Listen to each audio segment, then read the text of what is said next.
Hi, we're going to learn how to make this half cube shell right here. So this box that is a shell, and we're going to also make this half sphere right here, shell. So let's start with the half sphere.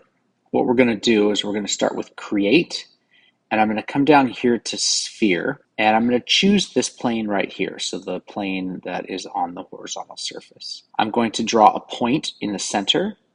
And I want this to be 100 millimeters, just like this. And I'm going to click OK. The next thing I need to do is I need to cut this sphere in half so I get a half of a sphere. To do that, what I'm going to do is I'm going to use the split body, and I'm going to choose. This menu pops up and it says choose the body to split. So this is the body that I want to split.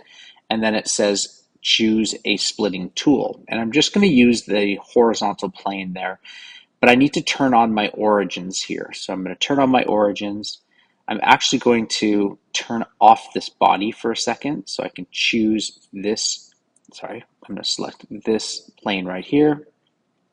And then I click the body back on and click OK. Now you'll see that I have two semi-spheres, and what I'm going to do is I'm going to get rid of one of them. I want to get rid of this bottom one here, so body one.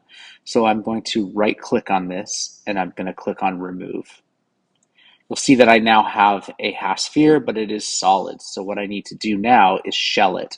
So I'm going to use the shell and I'm going to select this face here and I'm going to give it 3 millimeters and then click OK. And you can see that I now have a hollow sphere, half sphere. All right, I'm going to do the same thing here. What I'm going to do is I'm going to create a box. I'm going to create it here. I'll click the center, and I'm going to make this 100 millimeters by 100 millimeters. Hit enter, and then I'm going to make this 50 millimeters, and then click OK. Now I have a solid box, and what I need to do is shell it. So I'm going to use the shell tool. I'm going to select this face, and I'm going to say 3 millimeters and click OK. All right, thank you for watching.